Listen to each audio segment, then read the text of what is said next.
Hola, buenos días, buenas tardes, buenas noches, según el tiempo donde te encuentres en este momento, estés aquí en Hispanoamérica, Estados Unidos o cualquier parte de Europa, te damos la bienvenida o de África, Oceanía, cualquier continente del globo terráqueo. Hoy, quien te habla, Joe Martínez, estamos estudiando el libro de Hechos y vamos ya por el capítulo 15, versículo 3 en adelante, vamos a hacer hoy. Y antes de irnos con el libro de Hechos, siempre me gusta que podamos compartir un poco acerca de la veracidad de la Biblia, que es el libro más vendido del mundo, o de la existencia de Dios. En alguna oportunidad se sometió un poco la credibilidad de los apóstoles, no sé si lo sabías. Alguien dijo y tuvo mucho peso donde estos 11 hombres, tomando en cuenta que Judas eh, se suicidó, estos 11 hombres hayan inventado una historia. Y el famoso John Maxwell, uno de los extraordinarios en la literatura y sobre todo en la parte cristiana, habló y tuvo una conferencia con un conjunto de hombres no cristianos y terminó su discurso diciendo esto. Les reto, ya que las personas habían dicho que seguramente estos 11 hombres inventaron esta historia. Entonces él cerró la conferencia o el discurso diciendo esta proclama que a mí me encantó. Le reto que busquen 11 hombres que hayan muerto por una mentira sabiendo que era una mentira. 11 hombres que simplemente murieron por supuestamente una mentira y aún ellos sabiendo que era mentira.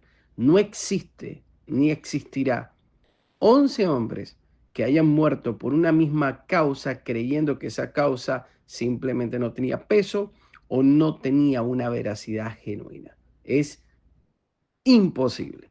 Vamos con el libro de Hechos, capítulo 15, versículo 3 al 4. Dice, ellos pues, habiendo sido encaminados por la iglesia, pasaron por Fenicia y Samaria, contando la conversión de los gentiles y causaban gran gozo a todos los hermanos. Y llegados a Jerusalén fueron recibidos por la iglesia y los apóstoles y los ancianos y refirieron todas las cosas que Dios había hecho con ellos.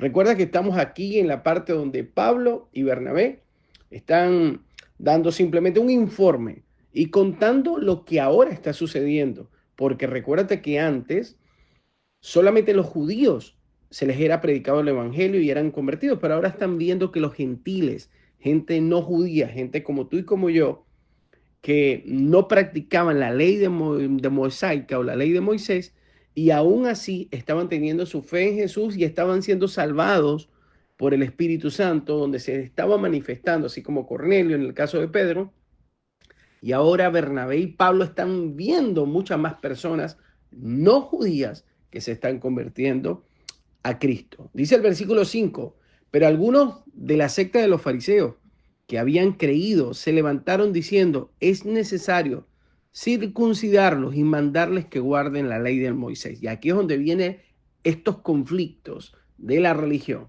Querían añadirle algo al evangelio, ritos y esta locura que inventan los hombres. No, usted tiene que simplemente para ser salvo diezmar, usted tiene que para ser salvo no dejar de asistir a la iglesia, usted tiene que... No, eso no está en la Biblia, no está en el Evangelio. Una cosa es que sean mandamientos para aumentar tu fe, para simplemente fortalecerte en Cristo, para congregarte, para simplemente avanzar más. Pero la salvación, no, mis amados. La salvación es por Jesús y es por gracia. Y punto. Dice el versículo 6 al 7. Y se reunieron los apóstoles y los ancianos para conocer de este asunto. Y después de mucha discusión, Pedro se levantó y les dijo, varones hermanos, vosotros sabéis cómo ya hace algún tiempo que Dios escogió que los gentiles oyesen por mi boca la palabra del evangelio y creyesen. Pedro aquí habla de lo que le pasó con Cornelio, un tipo que era gentil, que fue a su casa y él habló y la gente se convirtió. Y para ustedes contar, no solamente eso, le dice, es que la salvación no depende si usted come o no come carne. No depende del guardar un domingo, de cumplir ciertas normas o preceptos. Pedro le da una cátedra y empieza a hablar. Y dice el versículo 8 al 10. Y Dios que conoce los corazones, les dio testimonio dándoles el Espíritu Santo, los mismos que a nosotros, y ninguna diferencia hizo entre nosotros y ellos, purificando por la fe sus corazones.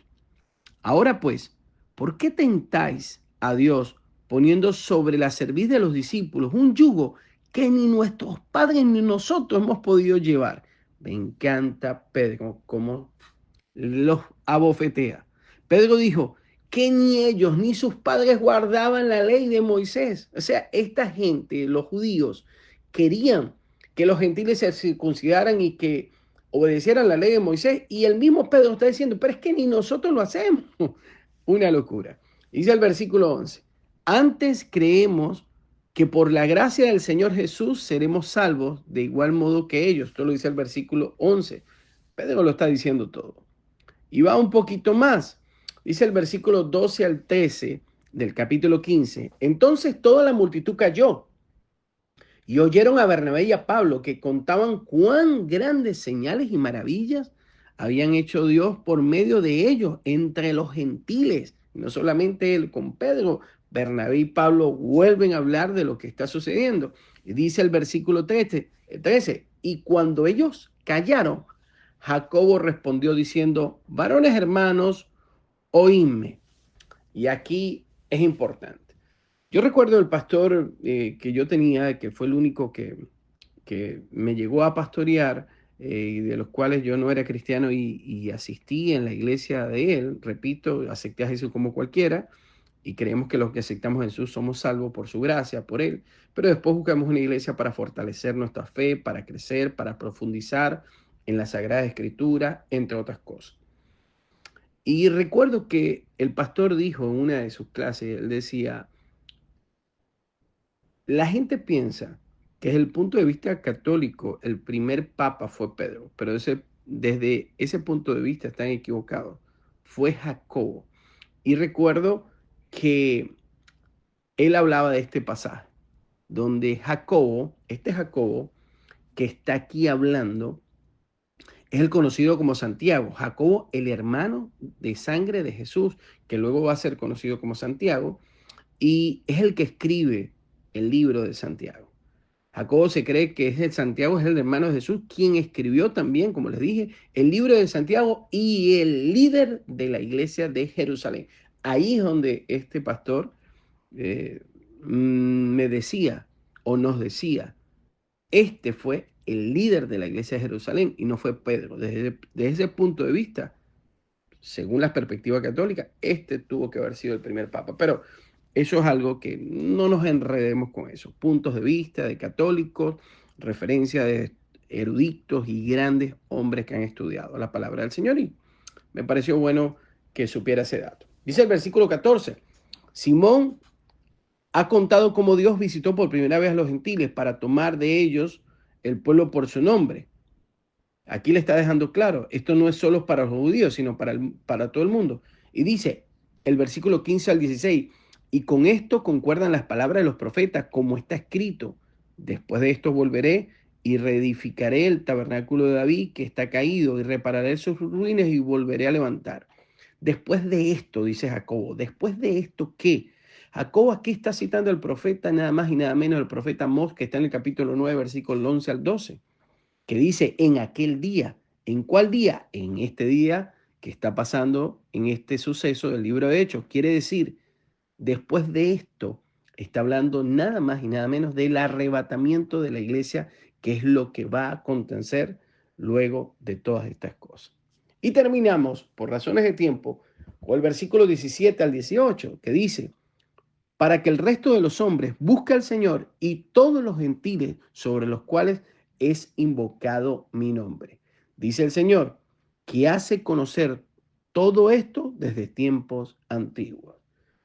Espero que te haya gustado este estudio de la palabra de Dios basado en el libro de Hechos. Son 27 capítulos, si mal no recuerdo, el libro de Hechos, y créeme, 27, 28, y créeme que todavía se está escribiendo este libro. Es importante que tú como cristiano puedas conocer sobre este libro, que es donde están las bases de la iglesia, cómo nació y cuál es su misión y cómo el Espíritu Santo obró y seguirá obrando en nuestras vidas.